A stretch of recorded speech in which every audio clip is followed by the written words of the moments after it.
I was initially sparked with Jiu Jitsu just after the popularity of the UFC. It just seemed so cool, and certainly with the UFC, you looked at a lot of street fighters came in, and then Jiu Jitsu guys would just beat their ass. At least at the beginning. Now everyone is a Jiu Jitsu person. There is no people left who don't do Jiu Jitsu, and it was like technique over a strength and speed. I thought that was really cool, and I had just finished college sports, so I had room in my life for another sport, and that one just seemed really, really cool. And then the self-defense aspect was also just kind of interested me in it.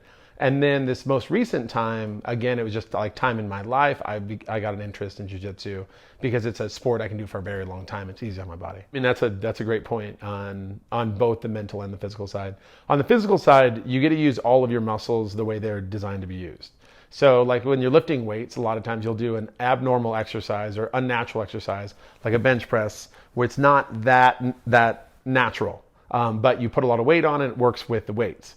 With jiu-jitsu, you use your muscles the way they're supposed to be used because it's a life and death situation all the time. And whatever gets tired, you stop using that one and start using another one. It just kind of flows. So I want the most effective workout that I can for my time.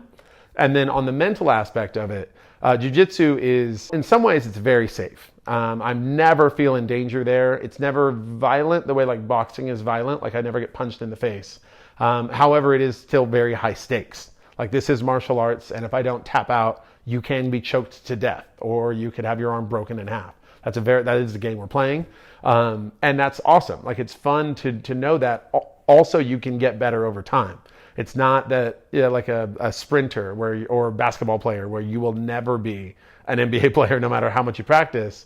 With jiu-jitsu, every little bit matters. Every little bit will save you from tapping out at this time or tapping out at that time. So it's kind of addictive to learn in that way. It's such a high stakes game. Martial arts has certainly improved my life on humility.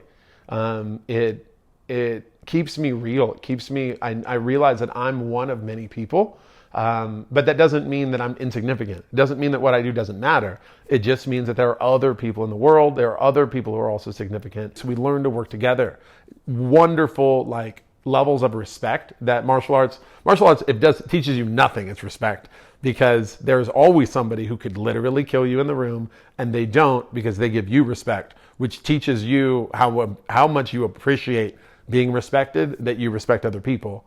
And it teaches you that later that in your life that you get infinite number of chances, but you don't get infinite amount of time.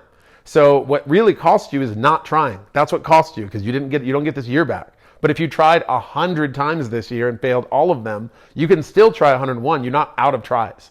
And that's really, really important for all the other successful things in life, is that you only lose for not trying. Every time you try, you always get better. You don't start from scratch. You start from experience. And jiu-jitsu reminds you all the time, and it keeps you humble.